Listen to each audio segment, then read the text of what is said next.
आप भी परेशान हो चुके हैं इस गर्मियों में रोज़ के वही काम करके उसी तरीके से जो कि काफ़ी ज़्यादा टाइम लेते हैं और आपको काफ़ी ज़्यादा परेशानी होती है। तो चलिए आज कुछ ऐसे ट्रिक्स के साथ इन कामों को करेंगे जो कि आपके बहुत ही काम आएँगे। तो चलिए फटाफट से शुरू कर लेते हैं। तो यहाँ पे देखिए, जब भी आप कभी कोई आलू की रेसिपी बनाते हैं और आलू को छानते हैं, जैसे कि पापड़ हो गया या भी कोई भी चीज़ हो गई, अगर आप आलू को कद्दूकस करते हैं फिर भी अगर छोटे-मोटे उसके चंक्स बच जाते हैं जिन्हें आप फेंकते हैं, तो उन्हें फेंकिए मत। इस तरीके से आप पहले तो उसे एक चम्मच में ले लीजिए और अगर ज़्यादा है तो किसी छोटे बाउल वगैरह में। अब यहाँ पे चम्मच में लेके एक प्लेट में रख के इसे आप रख दीजिए फ्रीज़र में और ये अच्छे से जम जाए। मुश्किल से 1.5 घंटे में ये जम जाता है। उसके बाद में इसका यूज़ बहुत ही बढ़िया है और हम लेडीज़ों के लिए तो बहुत ही ज़्यादा फ़ायदेमंद है, क्योंकि गर्मियों में आपने देखा होगा फेस पे काफ़ी टैनिंग हो जाती है, बहुत ब्लैक ब्लैक सा दिखने लगता है। वाइट हेड्स, ब्लैक हेड्स, ये सारी प्रॉब्लम्स हमें आती हैं। तो आप इस तरीके से हल्के हाथों से फेस पे इसे 30-40 सेकंड के लिए इस तरीके से रब कीजिए और फिर साफ़ पानी से धुल दीजिए। आप देखेंगे कि हफ्ते में 3 ही बार करेंगे तो बिल्कुल क्लीन आपको रिजल्ट मिलेगा। आँखों पे भी आपको इसी तरीके से रखना है, यहाँ पे रब नहीं करना है, यहाँ पे इस तरीके से हल्के से रख देना है और कुछ सेकंड्स के बाद इसे हटा के साफ़ पानी से धुल लीजिए। तो सिर्फ हफ्ते में 3 दिन कीजिए और रिजल्ट आप खुद ही देखेंगे। तो अब देखते हैं अगली ट्रिक। तो हम सभी के बच्चों के पास इस तरीके से नोटबुक वगैरह होती है और आपने देखा होगा कि उनके हर नोटबुक में ना 2-4 पेज बचे ही होते हैं और वो ऐसे ही उसे फेंक देते हैं। तो इसका बहुत ही बढ़िया सा तरीका है। आप क्या कीजिए, जो भी नोटबुक में पेज बचा हुआ है तो आप उस खाली पेज को निकाल लीजिए, उसे फेंकिए मत। ये बहुत ही काम की चीज़ है। तो यहाँ पे इसे निकाल लीजिए। आप फिर से ले लीजिए एक स्टेपलर और इसे स्टेपलर से पिन कर दीजिए। चाहे तो छोटे बच्चों को दे दीजिए, वो इसमें रफ़ कर सकते हैं, या फिर बड़े बच्चे भी इसमें रफ़ कर सकते हैं। और अगर नहीं तो आप इसे इस तरीके से फ़ोल्ड करके यहाँ पर भी एक स्टेपलर मार लीजिए। और जब भी आपको कोई चीज़ किचन में आपको लिखना है, ख़त्म हो गई है, लिस्ट वगैरह बनानी है, तो आप इस तरीके से किसी भी डिब्बे में इसे पेन के साथ रखिए और फटाफट से जब भी आपको काम लगे आप इसे निकालिए और यहाँ पर डिब्बे के ऊपर आप इसे रखिए और फटाफट से लिख के आप यहाँ से इस चिट को दे सकते हैं। तो आपको ना ही ढूंढना पड़ेगा, ना ही आपका टाइम बर्बाद होगा। ये छोटी छोटी ट्रिक्स हमारे लिए काफ़ी ज़्यादा यूज़फुल होती है और हमारे टाइम की बहुत बचत होती है। तो चलिए अब देखते हैं अगली ट्रिक। तो यहाँ पे देखिए, सुई धागा हम सभी के घर में होता है, लेकिन आज सबसे बड़ी समस्या क्या होती है कि जब भी हम धागे वगैरह रखते हैं ना, तो ये एक दूसरे में उलझ जाते हैं या फिर खुल जाते हैं और जब हम इसे ढूंढना शुरू करते हैं इसका सिरा, तो वो जल्दी से मिलता नहीं है। तो हमारा काफ़ी टाइम इसमें ख़राब हो जाता है। तो आपके पास इस तरीके से बिंदी पड़ी ही होगी जो कि आप नहीं यूज़ करती होंगी।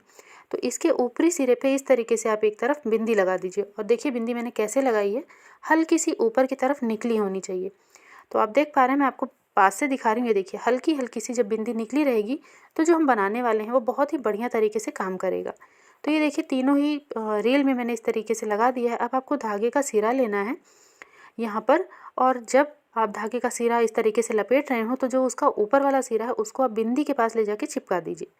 फिर जब भी आप इसे निकालना चाहेंगे तो आप बस फटाफट से रील को निकालिए और उसके बाद धागे का सिरा आपको दिखता ही रहेगा। तुरंत से आप वहाँ से धागे को ले लीजिए और इस्तेमाल कर लीजिए और उसके बाद फिर से वही काम कीजिए कि धागे को इस तरीके से इसमें चिपका दीजिए।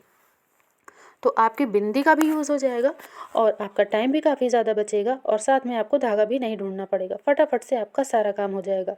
तो बच गया ना आपका काफ़ी ज़्यादा टाइम। और जितनी भी मैं ट्रिक्स लाती हूँ ना, उसमें एक भी पैसा खर्च नहीं होना होता है। सारी ज़ीरो कॉस्ट वाली होती हैं और हम सभी के बहुत काम की होती है। तो वीडियो को लाइक और चैनल को सब्सक्राइब ज़रूर कर दीजिए। और यहाँ पर देखिए, अब इस तरीके से चम्मच का हम इस्तेमाल लेने वाले हैं सुई धागे के लिए ही। तो देखिए आजकल जो सुई आ रही है ना, सबसे पहले तो वो बहुत ही छोटे मुँह की आ रही है, मतलब उसमें अगर हम धागा डालने भी जाते हैं तो नहीं जाता है। और दूसरी बात ये कि आजकल सभी नज़र ना बहुत तेज़ी से कमज़ोर हो रही है। और सुई में धागा डालना पहले तो बुज़ुर्गों की समस्या हुआ करती थी, लेकिन अब आजकल के समय में ना हम सबकी समस्या हो गई है। तो ये बुज़ुर्गों के लिए भी काफ़ी यूज़फुल है और हम सब के लिए भी। तो देखिए आजकल सुई का जो मुँह है काफ़ी छोटा आता है, धागा डालने में बहुत ज़्यादा प्रॉब्लम होती है। तो आप एक छोटा सा ऑर्गेनाइज़र बना के रख लीजिए जो कि आपको सालों साल काम देगा और आपका इसमें एक भी रुपया खर्च नहीं होना है। तो यहाँ पे आप ले लीजिए कोई चम्मच जिसका कि आप यूज़ ना करते हों, और उसके बाद ये ले लीजिए इस तरीके से तार। अगर आपके पास तार है पतला तो आप तार ले लीजिए, अगर तार नहीं है तो झाड़ू होती है ना, फुल झाड़ू, उसकी सीख ले लीजिए। तो जब आप तार लेंगे तो वो काफ़ी लॉन्ग टाइम तक चलेगा, लेकिन ये जो झाड़ू वाला होता है, अगर ज़्यादा गर्मी पड़ी तो ये सूख के टूट जाता है। बस इतना सा ही डिफरेंस है। तो पतला सा आप कोई तार ले लीजिए, उसके बाद उसे इस तरीके से 4 से 5 इंच में लंबाई में काट लीजिए और मोड़ के चम्मच में फिक्स कर लीजिए किसी टेप की हेल्प से, जैसा कि आप वीडियो में देख पा रहे हैं। इस तरीके से जब आप इसे बना के रख लेंगे तो आप इसे सुई धागे के साथ रख दीजिए और फिर जब आपको काम लगेगा ना तो ये फटाफट से आपको मिल भी जाएगा, आपका टाइम भी बच जाएगा और आप सुई में धागा भी बहुत आसानी से डाल पाएंगे। कैसे, आइए दिखाती हूँ। यहाँ पर देखिए, इसे आप ले लीजिए और सुई कितनी ही छोटी क्यों ना हो, यहाँ तक कि जो फॉल लगता है ना, आप उसकी सुई में भी धागा बहुत आसानी से डाल पाएंगे। लेकिन बस इस बात का ध्यान रखिए कि जो आप तार ले रहे हो वो काफ़ी पतला हो, जैसा कि आपने देखा ही है, वीडियो में दिखाया है मैंने आपको।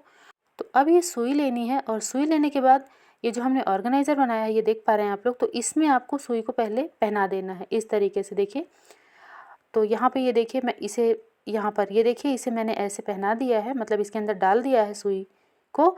अब आप क्या कीजिए, आप लीजिए धागा और धागा लेने के बाद हल्का सा प्रेस करते हुए आगे की तरफ से, तो वो जो तार है ना वो फैल जाएगा। फिर उसमें से आप धागा डाल के निकाल लीजिए और उसके बाद आपको जितना बड़ा धागा डालना है सुई में, जितना छोटा डालना है उस हिसाब से आप निकाल लीजिए। तो ये देखिए, मैं सुई खींच ले रही हूँ और धागा अपने आप ही ऊपर से निकल जाएगा क्योंकि हमने ऑर्गेनाइज़र को ऊपर खींच दिया। तो ये बहुत ही आसान तरीका है, बहुत ही छोटा सा तरीका है, लेकिन आपके बहुत ज़्यादा काम आने वाला तरीका है और ख़ासकर ये बुज़ुर्गों के लिए तो काफ़ी ज़्यादा हेल्पफुल है। तो ये छोटी छोटी ट्रिक्स अगर हम अपनाते हैं तो हम अपने टाइम और पैसे दोनों की ही बचत करते हैं। तो काफ़ी यूज़फुल ट्रिक है, ज़रूर आजमाइएगा। अब देखते हैं अगली ट्रिक। तो यहाँ पर देखिए, जब भी हम कभी खीरे का रायता बनाते हैं तो आपने देखा होगा जो खीरा होता है ना वो कड़वा लगता है। तो ये जो ऊपर का सिरा है, पहले तो इसे धुल लीजिए अच्छे से, उसके बाद ऊपर के सिरे में कट लगा लीजिए अच्छे खासे, मतलब कि जितना आप लगा सकते हैं। उसके बाद इसे रब कीजिए और उसके बाद फिर से इसे काट दीजिए आधे इंच से, फिर छील लीजिए। तो जो इसका कड़वापन है ना वो बिल्कुल ही नहीं रहेगा, इसमें बिल्कुल हट जाएगा। और दूसरी बात, खीरे से ही रिलेटेड, जब भी आप खीरे का रायता बनाएं, खीरे को ग्रेट करके कभी भी ना रखें, क्योंकि खीरा एक ऐसी सब्ज़ी है जिसे आप ग्रेट करेंगे और फिर उसके बाद इसे रखेंगे ना तो ये पानी छोड़ने लगता है और जब आप रायता बनाएंगे तो बिल्कुल पानी पानी सा आपका रायता बनेगा। तो जब भी बनाना हो तुरंत से ग्रेट कीजिए और तुरंत ही बना लीजिए। तो यहाँ पे खीरे को मैंने ग्रेट कर लिया है और दही आपको गाढ़ी लेनी है, इस बात का आपको ध्यान रखना है। पतली वाली दही बिल्कुल मत लीजिएगा, खासकर खीरे के रायते में। अगर आप गाढ़ा रायता खाना पसंद करते हैं तो देखिए, तुरंत ही मैंने किया लेकिन फिर भी ये पानी छोड़ना शुरू कर चुका है। अब इसमें नमक, मसाले वगैरह जो भी आप डालते हैं, तो यहाँ पे भुना जीरा पाउडर, काला नमक, मिर्च पाउडर, सादा नमक, इन सबको अच्छे से मिक्स कर लेना है और थोड़ा सा चाट मसाला भी आप इसमें डाल सकते हैं। इसे अच्छे से मिक्स कर लीजिए और गर्मियों में तो इसका सेवन आपको ज़रूर करना चाहिए क्योंकि ये हमारी हेल्थ के लिए काफ़ी ज़्यादा बेनिफिशियल होता है। अब इसको लगाएंगे तड़का। तो आधा चम्मच सरसों तेल में मैंने डाल दिया जीरा, 2 साबुत मिर्च डाल देते हैं और थोड़ा सा डालेंगे करी पत्ता। ज़्यादा कुछ भी नहीं ऐड करना है, बस इतनी ही चीज़ें आप डालेंगे ना तो आपके रायते का टेस्ट बहुत ही ज़्यादा बढ़ जाएगा। बस फटाफट से इसमें तड़के को डाल दीजिए और आपका रायता बिल्कुल तैयार हो चुका है। अब चाहे दाल चावल हो या फिर सब्ज़ी रोटी, जिसके साथ भी आप इसे खाना चाहते हैं, बहुत ही प्यार से खाइए, बहुत ही ज़्यादा टेस्टी लगेगा, बहुत ही ज़्यादा मज़ा आएगा। तो फ्रेंड्स, अगर ये वीडियो आपको ज़रा सी भी हेल्पफुल लगी हो तो वीडियो को लाइक और चैनल को सब्सक्राइब कर लीजिए और हाँ, वीडियो को ज़्यादा से ज़्यादा शेयर कीजिए ताकि और भी लोग इसका लाभ उठा सकें।